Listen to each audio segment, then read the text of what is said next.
nuestra autoestima lastimada.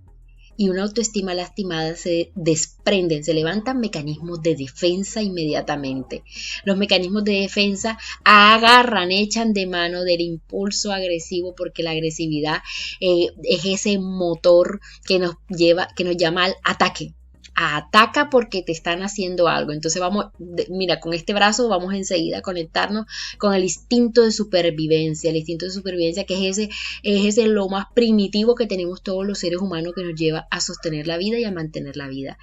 Pero entonces ese instinto de supervivencia necesitamos educarlo, civilizarlo desde las emociones y los pensamientos.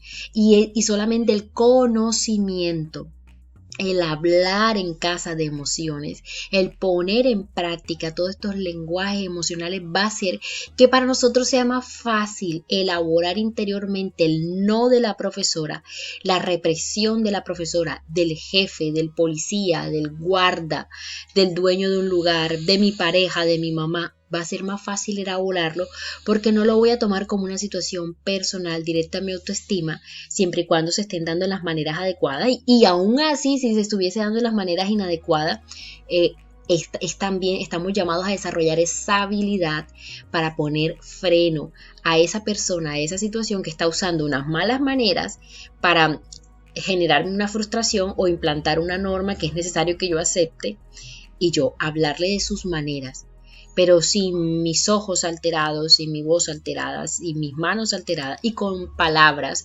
educadas, corteses, y que vayan al grano, que no vayan a descalificar a la persona ni la situación. Es todo un mundo, no es fácil, pero bueno, es algo que nace desde casa, desde el ejemplo que papá y mamá estén dando de cómo ellos manejan estas situaciones.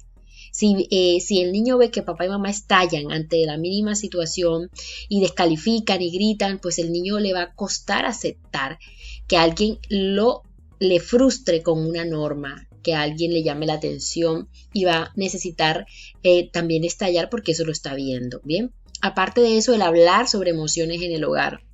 Si se nos presenta una situación en la que cometemos un error, hablamos de pedir perdón. Hablamos de explicar por qué pedimos perdón.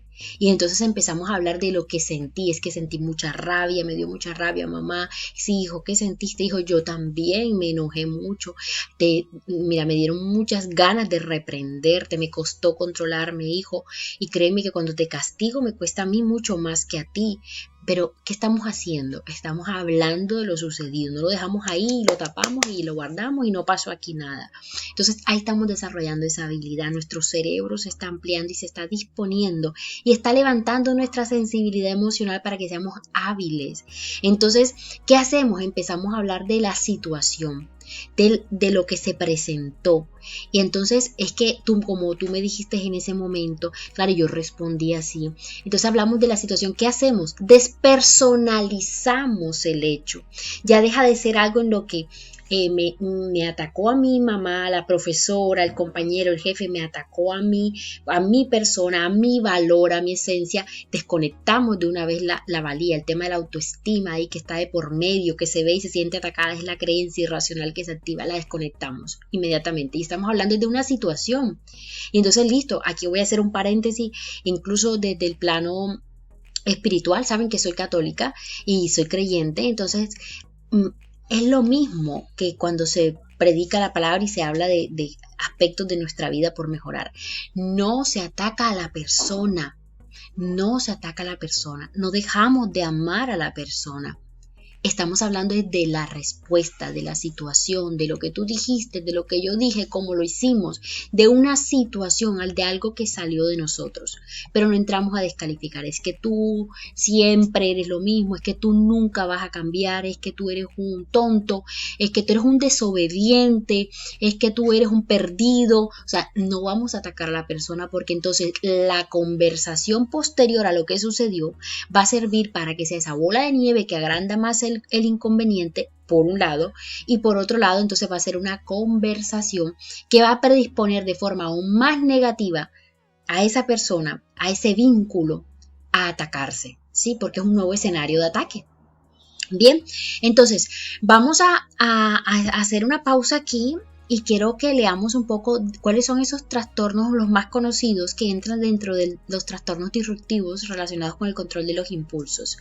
Está el TDAH, muy conocido, el trastorno por déficit de atención e hiperactividad, el trastorno negativista desafiante o el TND, el trastorno de personalidad antisocial o trastorno de conducta, el conocido TC, y hay recientemente un nuevo trastorno incluido en el DSM-5 que es el TEI, trastorno explosivo intermitente. Vamos a hablar de cada uno de ellos un poco. Si se dan cuenta, el TDAH y el trastorno negativista desafiante al día de hoy son los más conocidos. ¿Por qué son los más conocidos? Porque son los que se observan en la infancia e interfieren en el aprendizaje de los niños, interfieren en el aula, interfieren en la labor de la docente. Entonces son los más comunes y son los que hacen que la profesora nos llame y nos diga: es que tu hijo se está levantando mucho, es que habla mucho, es que me dice que no a todo, es que le digo que no se vaya al patio, igual se va, es que le digo no tirar la fiambrera, la lonchera, e igual lo hace. Entonces vamos a reunirnos con los padres, hay que remitir al niño a psicología. Entonces no es que los demás no existan, no es que los demás no sean comunes, es que sencillamente estos son los que más se observan porque sus criterios diagnósticos están más orientados desde la primera infancia, desde la escuela primaria. Entonces son los que prenden las alarmas en el proceso de aprendizaje y los padres estamos ahí y hay mucho que se habla del tema, ¿vale? Los demás pues sí están. Vamos a leer de manera rápida a ver cómo se definen los demás. Trastorno negativista desafiante se presenta mediante un patrón de enfado e irritabilidad, discusiones, actitud desafiante o vengativa y que se exhibe durante la interacción por lo menos con un individuo que no sea su hermano. ¿Por qué el DSM-5 dice que no sea su hermano? Porque, la convivencia de los hermanos ya está enmarcada dentro de lo que es la rivalidad fraterna y otros conceptos que desde la psicología podríamos trabajar en otro espacio. Aquí donde habla de actitud desafiante o vengativa, quiero aprovechar e invitarlos a que no se pierdan la lista de vídeos que están relacionados con la venganza y las personalidades vengativas, que tienen mucha relación con este tipo de rasgos y trastornos de personalidad. Bien, está muy asociado y hay factores predisponentes allí. Bueno, luego dice el trastorno de conducta. El trastorno de conducta se manifiesta a través de un patrón repetitivo y persistente de comportamiento en el que no se respetan los derechos básicos de otros, las normas, las reglas sociales propias de cada edad, o sea, de cada ciclo evolutivo que se va enfrentando. El trastorno de conducta normalmente es mucho más diagnosticado en la preadolescencia, adolescencia. Hablaremos de ello. Y el trastorno de conducta se manifiesta a través de un patrón repetitivo y persistente de comportamiento en el que no se respetan los derechos básicos de los otros, las normas sociales propios de cada edad, como ya les había mencionado. El trastorno de la personalidad antisocial desde los 15 años, fracaso para adaptarse a las normas sociales, en lo que respecta al comportamiento legal, irritabilidad y agresividad indicados por peleas físicas repetidas o agresiones, falta de remordimiento como lo indica la indiferencia o la justificación del haber dañado, maltratado o robado a otros. Este tema de la indiferencia es importante saber que se encuentra en esta línea de trastornos disruptivos de la conducta, y también toco algo de ello en la personalidad vengativa, ¿sí? El ser vengativo se hace presente en estos trastornos. Sin embargo, hago la aclaración que no todo el que es vengativo presenta estos trastornos. O sea, el ser vengativo es uno de los criterios diagnósticos para estos trastornos disruptivos de la conducta. Despreocupación imprudente por su seguridad o por lo de los demás. Digamos que es el temerario, el que, bueno, pues rompo la lámpara del colegio y que si me castigan, ¿qué? Llego tarde a casa a mis hijos, no les llevo para la comida, ¿y qué? Pues no me interesa. En fin. Irresponsabilidad persistente, incapacidad de mantener un trabajo con constancia o de hacerse cargo de obligaciones económicas, impulsividad o incapacidad para planificar el futuro.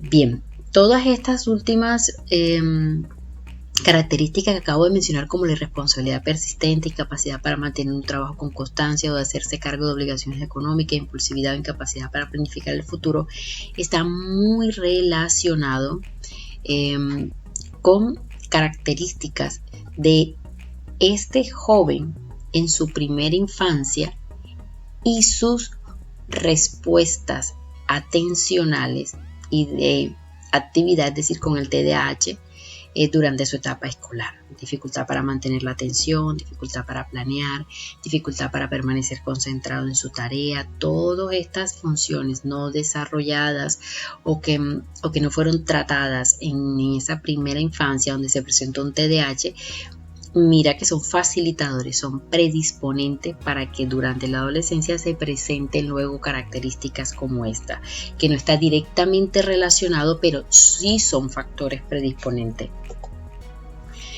El trastorno explosivo intermitente, que desde una lectura social, por momentos estas personas nos parece dominada por el odio, se olvida de que siente amor, experimenta incapacidad para ver más allá de sí mismo y la escena y reconocer nuevos y mejores sentimientos. Son agresivos y propician situaciones de abuso doméstico, como por ejemplo aventar y tirar objetos, dar golpes a las paredes, a las puertas, a la mesa y a otros objetos, gritar, hacer pataletas.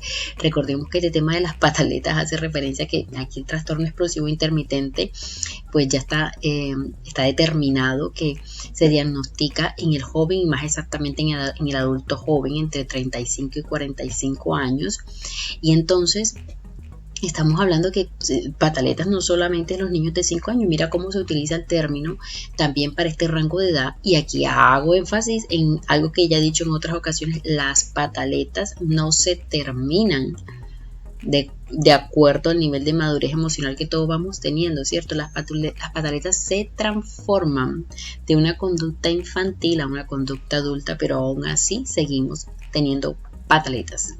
También suele agredir física y verbalmente a los demás, bien sea objetos, personas o animales. Entonces, ¿pero qué es lo que sucede? ¿Qué es lo que sucede contigo?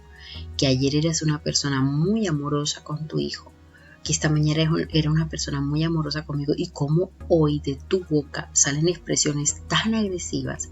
¿Cómo puedes gritar tanto, violentar tanto, imponerte con tanta agresividad y mostrarte incomprensivo con esto que yo te estoy expresando y centrarte solamente en culpabilizarme, en buscar un responsable y no centrarte en buscar la solución y la paz para la familia?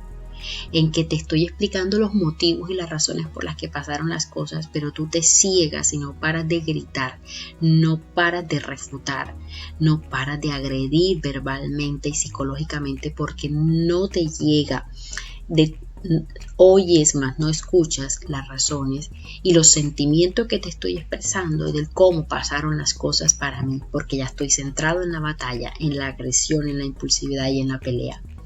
Entonces, esto es muy común en la vida de los hogares. Normalmente hay un miembro de la familia quien se enfatiza en este tipo de trastorno, aunque les afecte a todos. Bueno, y como ya hemos visto, entonces